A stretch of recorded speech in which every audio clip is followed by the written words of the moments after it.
Vamos começar pela leitura do texto? Como, né, como sempre tem, eu estou tentando transformar isso num hábito, eu leio aqui na frente, fica mais fácil, os irmãos acompanham, fica melhor gravado, né, e etc.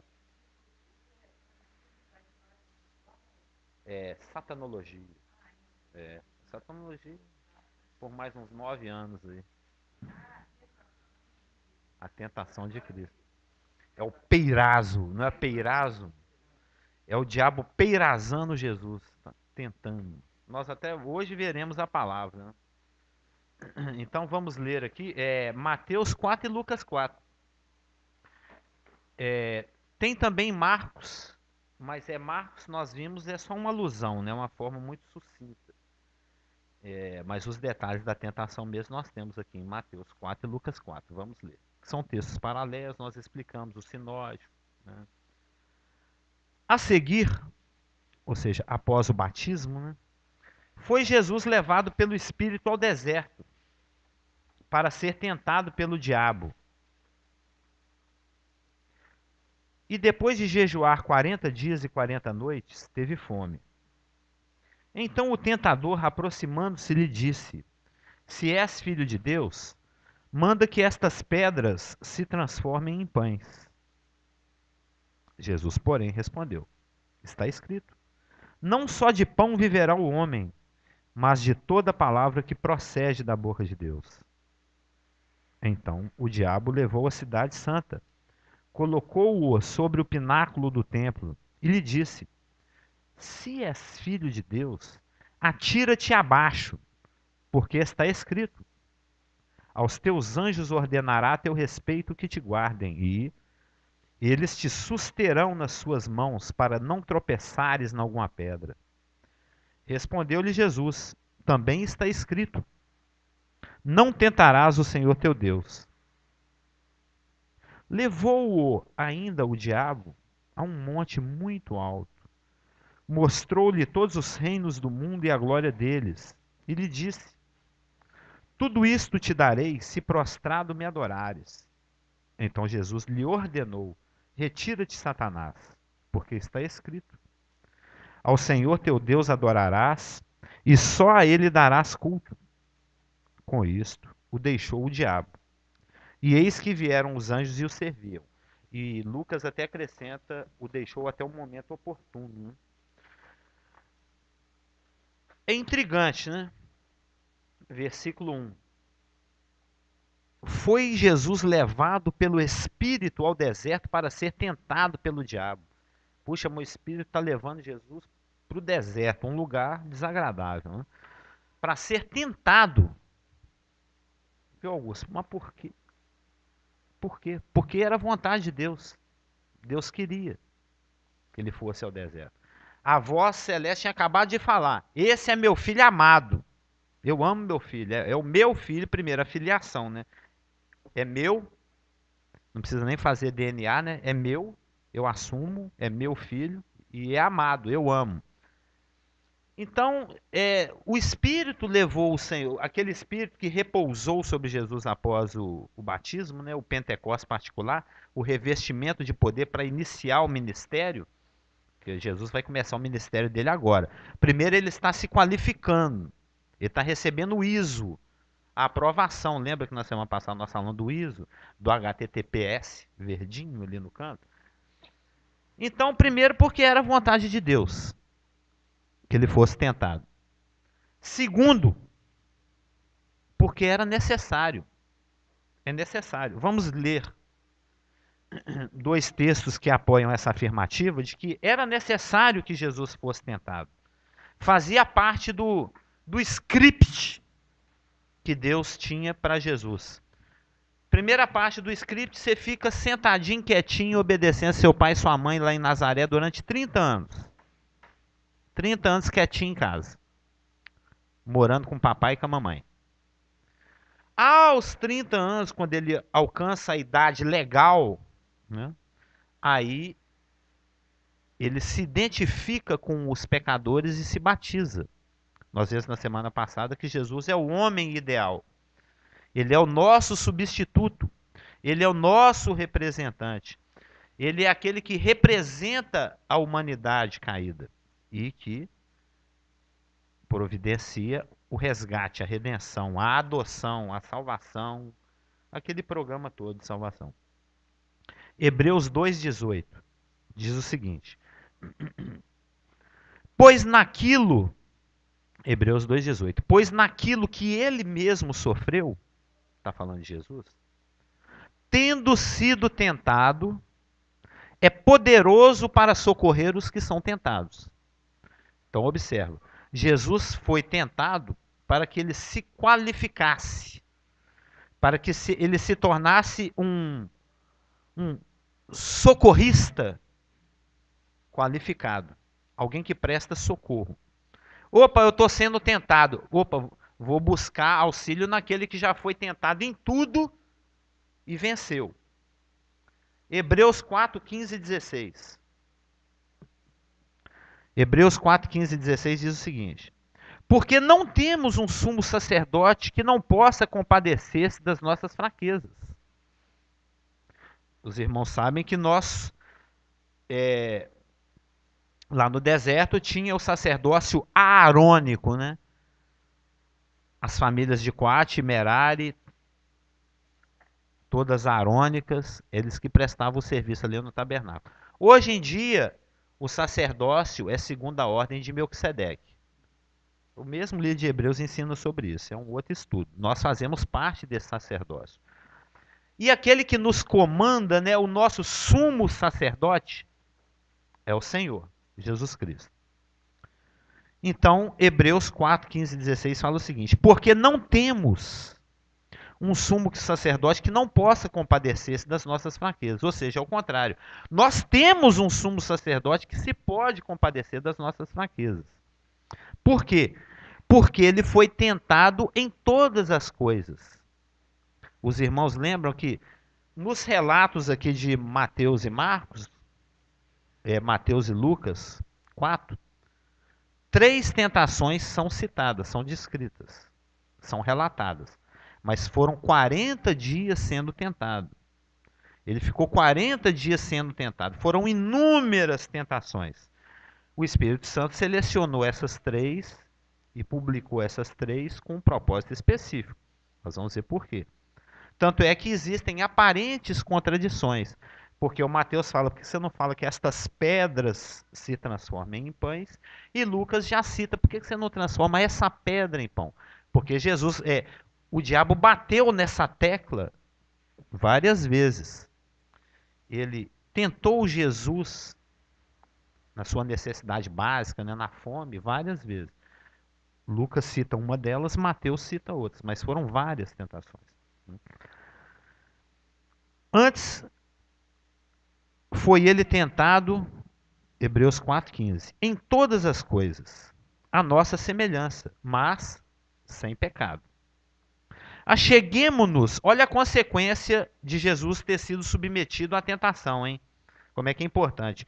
Acheguemo-nos, portanto, ou seja, já que ele foi tentado, e já que ele foi e venceu todas as tentações, e já que ele está qualificado para socorrer quem é tentado, porque ele também foi, então, consequentemente, acheguemo-nos confiadamente junto ao trono da graça, a fim de receber misericórdia e acharmos graça para socorro em ocasião oportuna. Ou seja, se o Senhor não tivesse alcançado vitória lá no deserto, a graça não poderia fluir.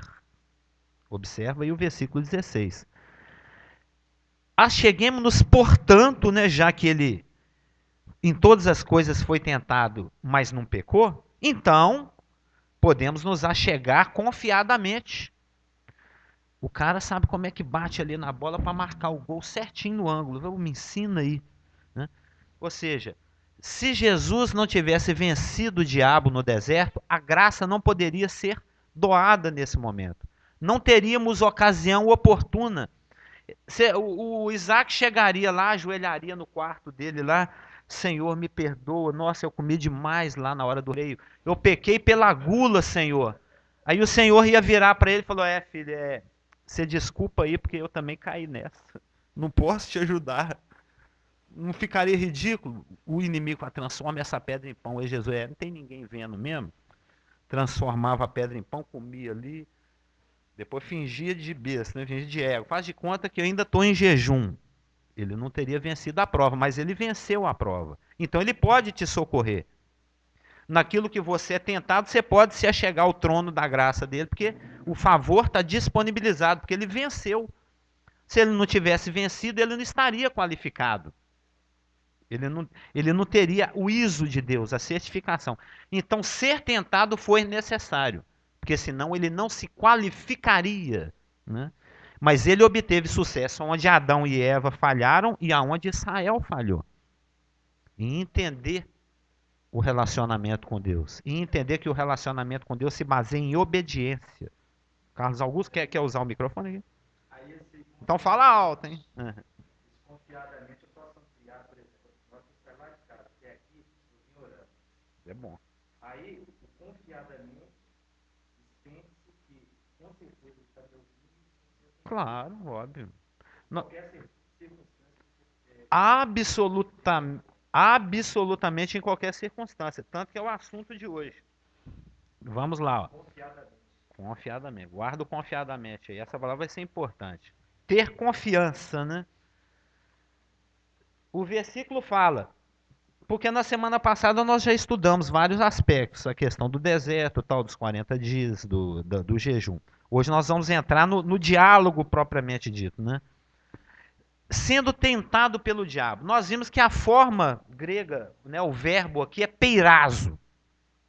E nós vimos que ela pode ter tanto o aspecto de ser provado por Deus, como ser tentado. Lembra que nós estudamos isso semana passada?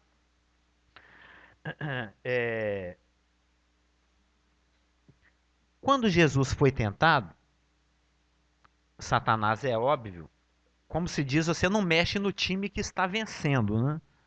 Não é verdade? Se o time tá bom, tá todo entrosadinho, a bola tá cruzando para a área, a defesa tá desmanchando o ataque inimigo, por que eu vou mexer no time? O time tá bom. Então Satanás, ele se aproxima de Jesus Cristo aqui no deserto, e ele vai usar o mesmo padrão bem sucedido, né, de tentação que ele estabeleceu lá no Éden. Ele já tentou o primeiro Adão usando um certo padrão de tentação. Esse padrão foi bem sucedido, esse padrão alcançou sucesso, ele derrubou a humanidade. Então, vou continuar com esse padrão, não vou mexer no time. O time está bonitinho, está funcionando, está articulado. Vou continuar usando a tentação tripé, chama, né? A tentação tripé. A tentação que tem 3 bases. Né? Nós vimos isso. Isso está lá em 1 João 2,16. Lembra que a tentação gira em torno de 3 eixos. A concupiscência da carne, a concupiscência dos olhos e a soberba da vida. Lembra do versículo de 1 João 2,16? Nós vamos ver que primeiro ele vai apelar para o soma, né, para o corpo físico de Jesus. Ele vai apelar para as necessidades básicas. A barriga roncando. Né? É aonde Satanás mais obtém sucesso nas suas tentações. Para dizer a verdade, 99,999% não, 100% da humanidade caída sucumbe a essa tentação básica. Você vê, Adão e Eva já caíram, Israel já caiu na primeira. Na primeira tentaçãozinha, já caíram. Que é a tentação que apela para os apetites físicos. Que é a tentação que apela para o básico. Aliás, se você pegar aquela lista lá de Gálatas, as obras da carne são gula, blá, blá, blá, blá, blá, blá, bebedice, lascívia, todas giram em torno de exageros dos apetites. É o exagero do comer, é a gula. É o exagero do beber, é a bebedice. É exagero do sexo, a luxúria. Então, Satanás, como ele sabe que nós temos essa parte somática, né?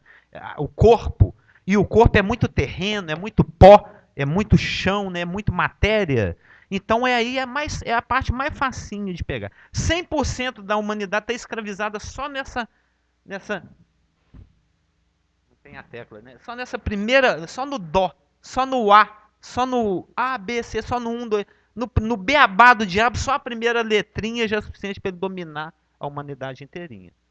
E ele veio com esse beabá básico, tentando pegar Jesus, mas ele superou. Aí ele aprimorou, ele teve que se desdobrar. Quer falar alguma coisa? Ah, ah.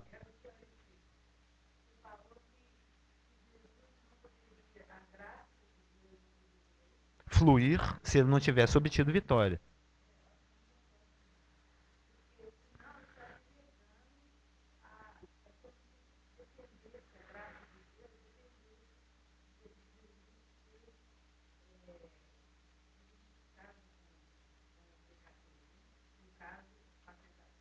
Sim.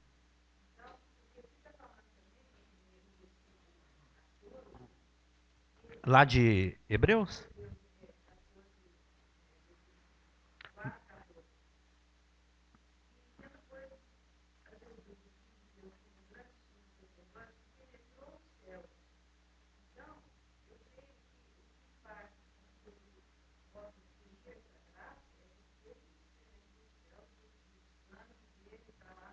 Sim, claro.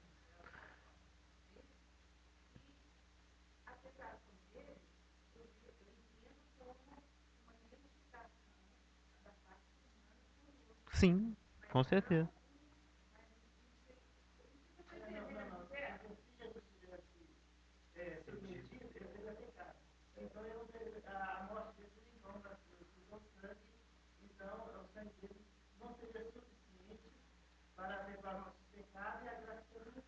É que na realidade tá tudo interligado. Exatamente. Senão ele seria um cordeiro manco. Opa, esse cordeiro aí não arranja outro porque ele está mancando. Né? Ele tinha que ser perfeito.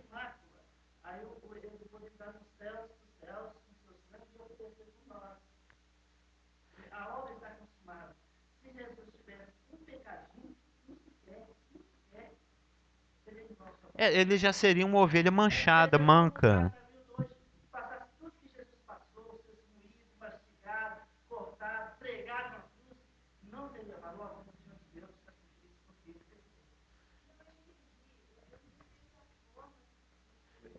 É porque não, é que na realidade é tudo interligado. Se ele penetrou os céus, é porque ele ressuscitou. Se ele ressuscitou, é porque ele morreu. Se ele morreu e ressuscitou, é porque a oferta foi aceita. Se a oferta foi aceita, é porque ele estava qualificado. Então esse aqui é só o primeiro passo. É o primeiro passo. Na realidade é o segundo passo. O primeiro passo foi o batismo.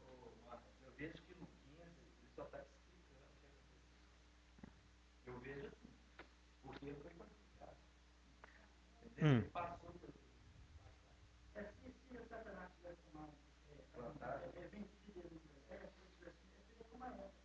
sim. Aí ia ter que precisar de outro. Hum. Não, mas pode filtrar e entender da sua forma, porque tudo é um contexto só, tudo é uma obra só. Eu não entendo.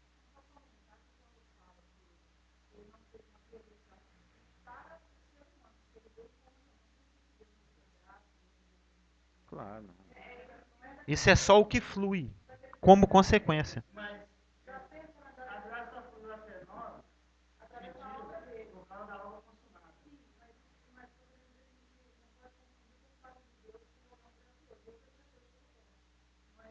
Claro. Eu estou falando só da questão da vazão. Mas, credenciamento. Ele está se qualificando. Ele tá mostrando aqui, ó, estou apto, como nós falamos semana passada, a ser Messias. Estou apto a ser Redentor. A tentação está apenas comprovando a aptidão de Jesus, porque ele vai se apresentar como Messias e como Redentor. Então ele tem que ter qualificação. É aqui que nós falamos, a documentação dele tem que estar em dia.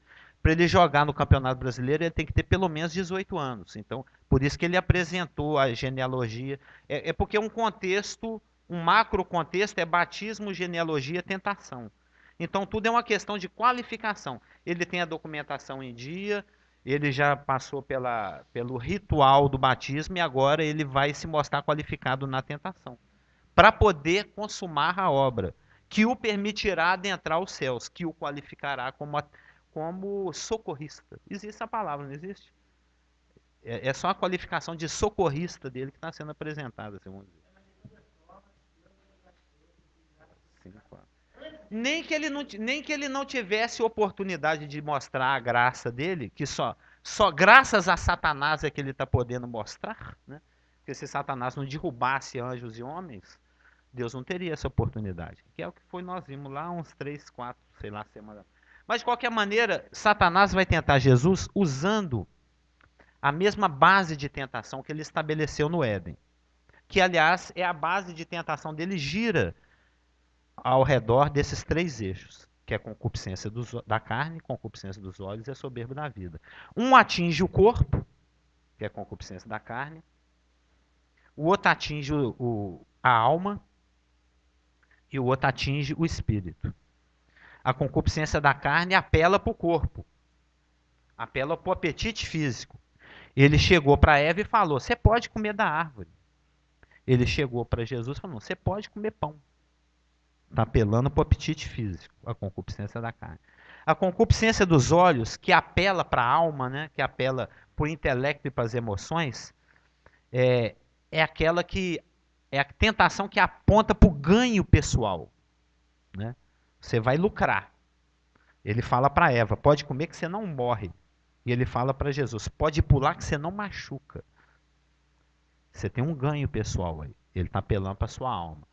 E o orgulho ou soberba da vida apela para o espírito. Porque o homem ele é tripartite, né? Corpo, alma e espírito. Então ele apela para o desejo de poder. Ele apela para você querer ser mais do que realmente você deveria ser. Né? Então ele falou para Eva: você vai ser como Deus. E ele falou para Jesus: você terá todos os reinos do mundo. Então existe um paralelo entre a tentação que foi apresentada a Eva e a tentação que foi apresentada para Jesus. Para Eva ele falou que a árvore era boa de se comer. Para Jesus ele falou que é bom que você coma, senão você morre. Apelando para o apetite físico. Para Eva ele mostrou que a árvore era agradável aos olhos. Era uma coisa, não era um prato todo revirado, feioso. Era uma fruta apreciável, agradável, atraente. Aqui na tentação ele vai sugerir que não tem problema ele abusar da divindade em benefício próprio. Pode pular aí que o anjo te segura. Nós vamos ver cada uma detalhadamente, evidentemente. E para Eva ele mostrou que a árvore era desejável para dar entendimento. Lembra do upgrade? Você vai passar para um outro nível. E para Jesus ele vai mostrar que existe um atalho. Você pode cumprir a vontade de Deus, você pode cumprir a obra de Deus sem sofrer tanto. Que Apocalipse 11:15 nem aconteceu ainda, é daqui uns X anos ainda, né? É lá na metade da tribulação. Para a tribulação ainda falta aí algumas décadas, né? Então, nem cumpriu ainda. Mas há 2000 anos atrás, o apóstolo João escreveu em Apocalipse 15 que os reinos deste mundo se tornaram do Senhor e do seu Cristo. Isso vai acontecer. Mas Jesus já poderia ter posto a mão nesses reinos há muito tempo atrás, há 2000 anos atrás, sem precisar sofrer, sem precisar ficar com fome e sem precisar passar pela cruz. Satanás ofereceu esse atalho para ele, mas esse password, né? Mas ele não quis, falou: não, eu quero jogar todas as fases do joguinho. Eu não quero ir lá para o final do joguinho. Então não vou me prostrar e te adorar. Ele recusou a password do demônio, né? Então, observa, né? O tentador, aproximando-se, lhe disse. Não está lá no versículo? Agora vamos entrar no versículo propriamente dito, né? Mateus. Mateus 4:3. Então O tentador, aproximando-se, lhe disse. Então, o tentador, aproximando-se, observa que o inimigo é que se aproxima, né? Ele fica ao derredor. Lhe disse. Lembra que da Eva também, a serpente que chegou e se aproximou? Se, olha o que ele disse. Se és filho de Deus, manda que estas pedras se transformem em pães. Se. Observa que a coisa aí está, mais uma vez, Satanás vem conversar colocando interrogação. É assim que disse Deus? Se você é filho de Deus, observa, ele sempre vem com dúvida. Ele sempre vem querendo estabelecer dúvida. Por quê? O caminho de Deus, de Satanás é sempre esse: dúvida, incredulidade, rebelião. Nós vamos ver isso através das 3 tentações. Primeiro ele te põe em dúvida. Será que é mesmo, hein? Será que Deus é bom mesmo? Será que Deus cuida? Eu estou com fome, hein? Será que Deus protege? Eu vou pular para testar, hein? Será que só o amor de Deus é suficiente? Acho que eu vou querer esse reino aí, acho que eu vou adorar Satanás. Ele não cogitou isso, mas é isso que ele quer que Cristo cogite. Entendeu? Será que Deus é suficiente? Ele quer pôr dúvida. Uma vez que você está em dúvida, aí a raizinha da semente começa a crescer. A semente é a dúvida. Será que Deus é bom? Puxa, mas filho de Deus passando fome, hein? Esse negócio está de acordo com o meu evangelho. Não, meu Deus é dono do ouro e da prata. Ele é obrigado a me abençoar, hein? Crente não pode ficar doente, não, hein? Crente quando está doente é pecado. Cadê meu carro do ano? Cadê minha casa? Deus está me devendo, hein? Ele está pondo dúvida. A voz do céu falou: esse é meu filho amado. O diabo é? Você é pelo menos filho? O filho dos incrédulos está tudo de barriga cheia. O filho de Deus está com fome? Você é filho mesmo? Será que você é filho? Né? Ele está na dúvida. Se, ou seja, ele sai lá do frescor das águas do Jordão, vem para esse deserto, como diz no deserto, lá no Nordeste, passando um aperreio, né? Passando fome. Depois que ele escutou a declaração de amor de Deus, esse é meu filho amado, eu amo esse menino, é meu xodó, é meu filho, meu garoto, meu menino, não tinha que meu papai, não tinha aquele personagem, meu menino, meu pai, meu papai, meu garoto, não era meu garoto, era aquele rapaz com a borboletinha, assim, gravata borboleta. Aí ele olhou para o céu, meu papai, e o papai, meu menino, né? Esse é meu filho amado, eu amo esse menino. Ele escuta isso. Aí vem o diabo. Primeiro, para início de conversa, você é filho mesmo? Segundo, se é, ele te ama? Tá parecendo não. É a mesma coisa que acontece com a gente, né? Você sai de um culto bacana, uma comunhão com Deus, o louvor, não sei o quê. Assim que você sai do culto, já começa o diabo soprar. Você vai lembrar daquele hino que fala da sua filiação de Deus, você é filho de Deus. Será que é mesmo? Mas você está devendo, não sei o que, essa semana tem que mudar, não, um Deus que nem está. Você está orando aí para as pedras, né? Essas pedras aqui no canto. Está pedindo aí para mudar, já tem um mês. Até agora, nem uma luzinha. Tô achando que você está abandonado, hein? Tô achando que você não é filho de Deus, não. Tô achando que você está lutando essa guerra sozinha. Ou seja, ele quer te colocar em dúvida. Ele veio para impedir a obra de Cristo na terra. Ele não pode destruir diretamente Jesus. Né? Não pode mandar um raio do céu. O diabo. Aliás, ele não pode fazer mal nenhum a nenhum filho de Deus. Sem permissão de Deus. Vide o caso de Jó. Né? Então, já que ele não pode colocar a mão na menina dos olhos de Deus, né? Já que ele não pode enfiar o dedo dentro do olho de Deus, Satanás, sem ter permissão, então Satanás ele te tenta. Ele faz com que você se autodestrua. Ele não pode pôr o veneno na sua boca, mas ele vai falar assim, esse xaropinho aí é tão gostoso, isso é uma delícia, se eu fosse eu provava um golinho, aí você toma e você mesmo se envenena. Esse que é o objetivo da tentação. É devastar o seu relacionamento com o papai, com Deus. É te afastar de Deus, é te colocar numa situação de morte. É te levar para o preju, né, que ele vem para matar, roubar e destruir. Mas como ele não pode fazer isso, ele tenta fazer com que você mesmo se faça. Há 6 semanas atrás, porque Jesus tem 40 dias que está no deserto, né? Quase 6 semanas. É muito tempo sem comer, não é? Imagina, Isaac, seu próximo almoço vai ser... Hoje é que dia, hein?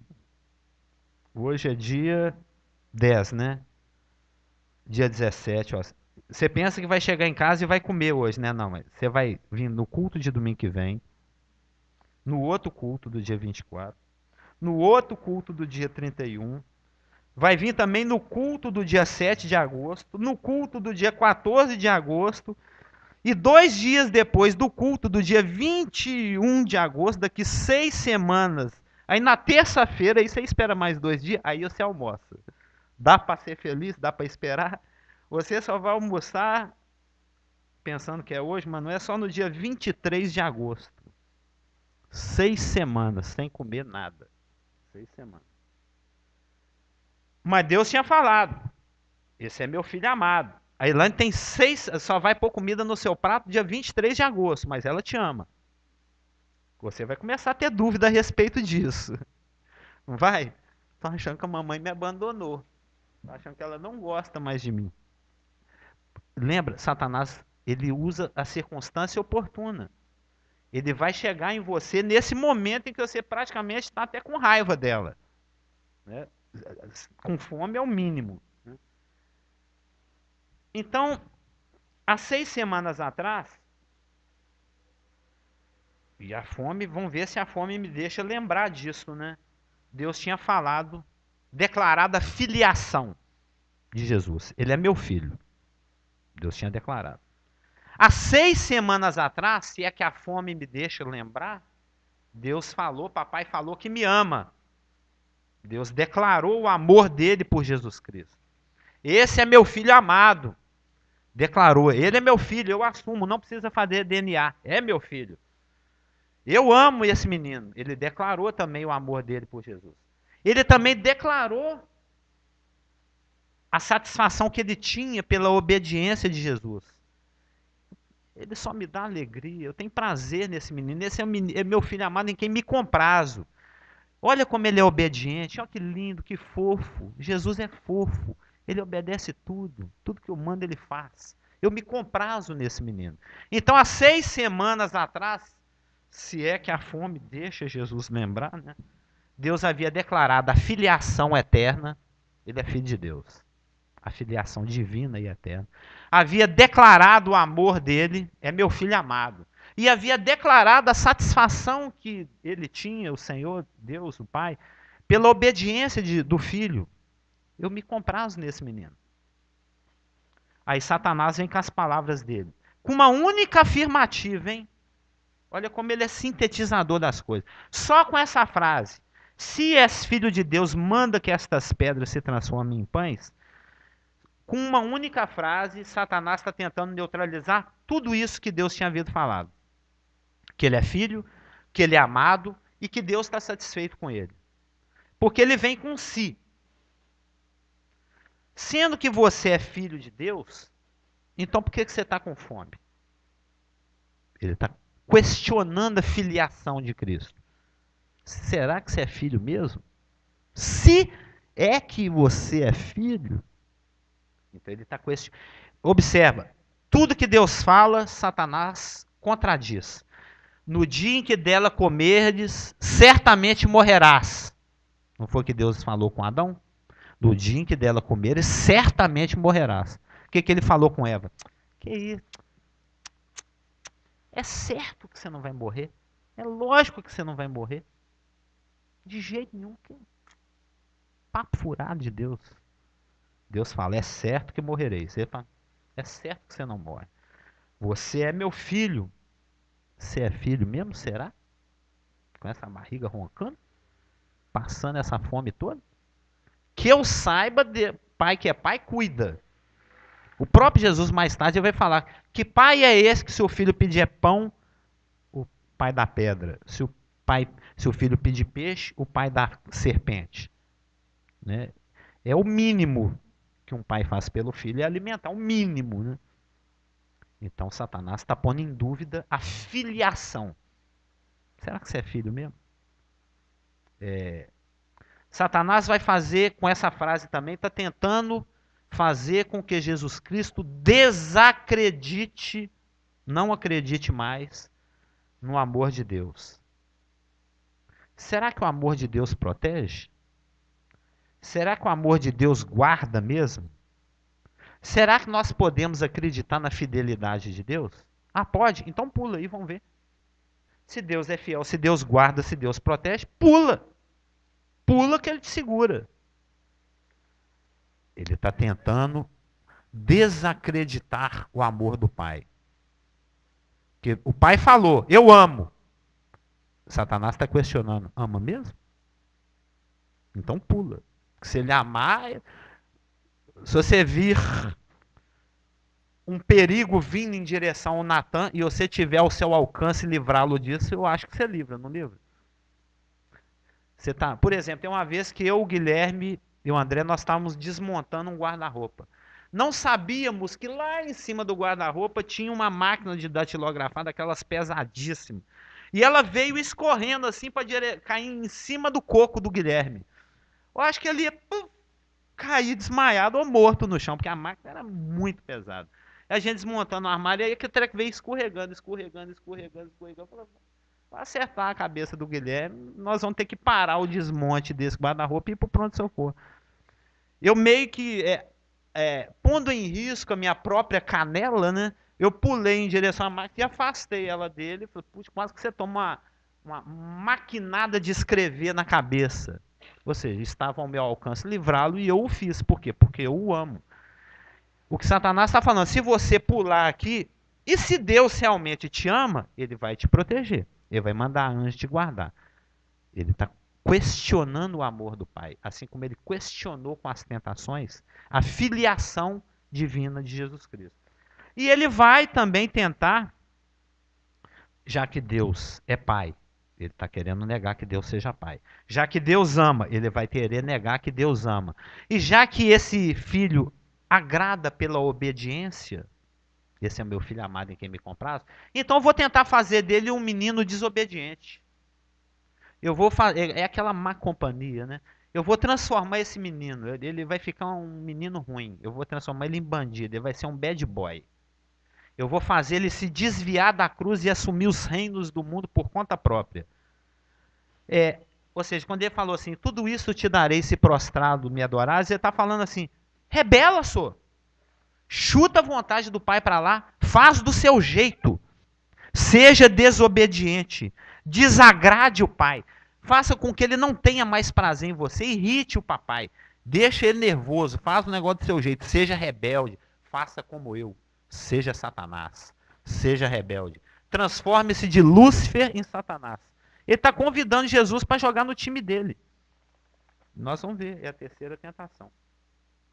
Então, o pai tinha declarado a filiação divina. Vem Satanás para questionar e contradizer. Se és filho. A mesma coisa que aconteceu no Éden. O Senhor deu instruções claríssimas para Adão e Eva. Pode comer tudo, fazer o que quiser, só não come daquela árvore. Não era uma instrução clara, óbvia, fácil. Pode fazer tudo, menos mexer no laptop do papai. Pode mexer o que você quiser. Emenda uma ordem específica. Se você ouvir isso, você já sabe. Meu pai não quer que mexa no laptop dele, acabou. Não é para comer dessa árvore, acabou. Uma instrução muito clara. Mas aí ele vem. Isso acontece também. O pastor vai pregar hoje, ele vai nos dar uma instrução.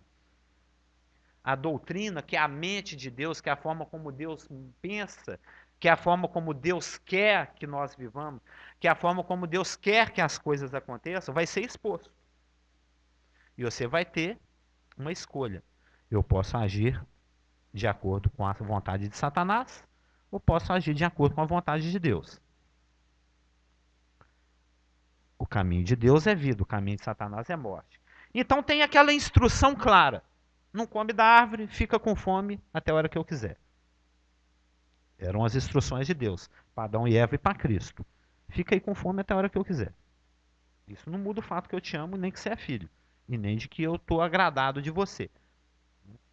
Aí Satanás usa os dardos, o mundo, a carne, as pessoas, a família, até os irmãos, para te bombardear com opiniões diferentes da palavra de Deus, com conceitos que vão contra a palavra de Deus, com sugestões que não tem nada a ver com a palavra de Deus, com bons conselhos fora da palavra de Deus, que contradizem a palavra de Deus. Ou seja, ele tenta te conduzir por um caminho que está fora da orientação de Deus. É só isso que ele faz. Mas nós temos um monte de declarações na palavra que fala o contrário. Que fala que a gente é adotado, que nós somos predestinados, que nós somos regenerados, que nós somos amados, que nós somos aceitos. Você que escolhe que linha de raciocínio que você vai seguir. Aquela que a palavra determina, ou o raciocínio de Satanás. E o raciocínio de Satanás é sempre um raciocínio muito lógico. É sempre um raciocínio muito lógico. Né? Não parece muito lógico que alguém a quem foi dito que é filho de Deus passar fome, sofrer e morrer. É lógico isso? Parece lógico. Isso é o raciocínio de Satanás. É baseado na lógica. Deus falou que você é filho e é amado. E você está passando fome? Você está sofrendo? Você está à beira da morte? Satanás vai tentar usar circunstância. A gente vive pela fé. A gente não vive pelo que vê. Qual que é a verdadeira evidência da nossa filiação? É o que você está sentindo? É o que você não está sentindo? É o que está faltando? É o que está sobrando? É o que o outro falou? É o que seus parentes incrédulos acham? É o que o colega de serviço pensa? É o que Satanás está falando? Não. A base, aquilo que te dá certeza, aquilo que te dá tranquilidade para você crer que você é filho e é amado, é o que Deus falou. Você acredita ou não acredita? Se em João 1,12 fala que a tantos quantos o receberam, deu-lhes o poder de ser feito filho de Deus, e você recebeu, você crê que é filho de Deus ou não crê? Satanás vai tentar falar o contrário. A sua mãe incrédula vai tentar falar o contrário. Ah, mas filho de Deus não faz, não fala, não é do jeito que você... Eles vão jogar um monte de dardo. Você engole ou não... Filho de Deus passa fome? Filho de Deus fica suando no deserto? Filho de Deus faz o que você faz? A minha mãe mesmo às vezes fica na minha orelha. Que ela é legalista.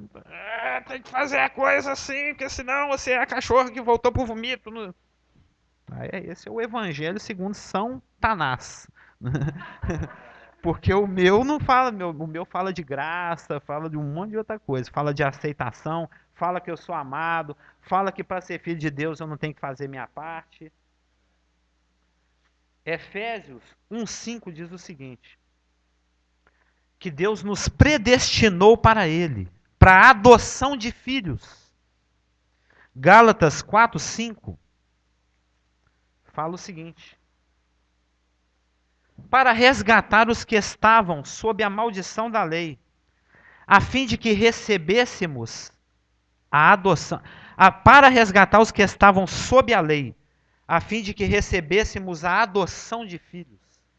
Ou seja, o que é que garante que nós somos filhos de Deus? O fato de Deus ter falado que nós somos filhos adotivos. Nós somos órfãos. Nós estávamos largados. Nós não era nada. Mas Deus nos adotou. Sabia que nós somos filhos adotivos? Sabia que você é adotado? Sabia que você é adotado? Ele está achando que é filho da Elaine e do Geraldo, mas ele é adotado por Deus. Não é? Ele é nova criatura. A velha criatura já passou. É a uiotesia, né? É você ser colocado na posição de filho. Isso é posicional, como diz o Ivan, é inexorável. Né? A adoção, a palavra adoção de filho é uiotesia no grego, né? Ou iotésia, não sei. É uma palavra que indica uma posição. É um termo legal, viu, Elaine? É um termo. Você foi colocado nessa posição, pronto e acabou. Nada te arreda daqui. Se você age de acordo com a honra, o poder que você recebeu ou não muda o fato. Você foi colocado nessa posição. Se você está sujo ou perfumado, não muda o fato. Você é filho. Se você está com fome ou com a barriga cheia, não interessa. Você é filho. Se você tem muito dinheiro ou pouco dinheiro, não interessa. Você é filho. Se você é feio ou se é bonito, não interessa. Você foi colocado nessa posição. É algo jurídico.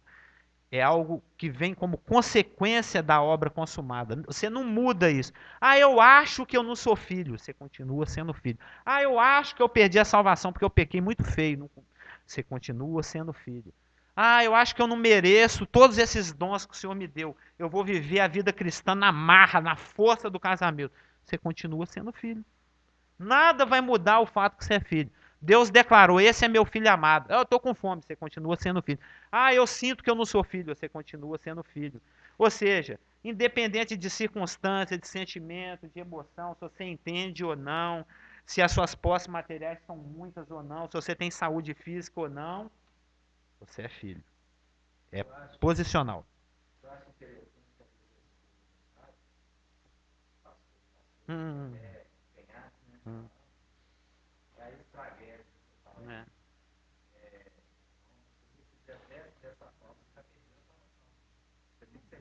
Mas é antibíblico. Isso é o Evangelho segundo São Tanás. Hum.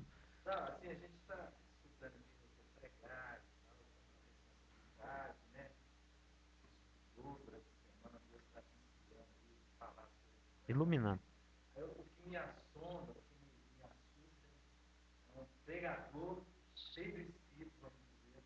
Mas primeiro Pedro avisou que ia ter um monte.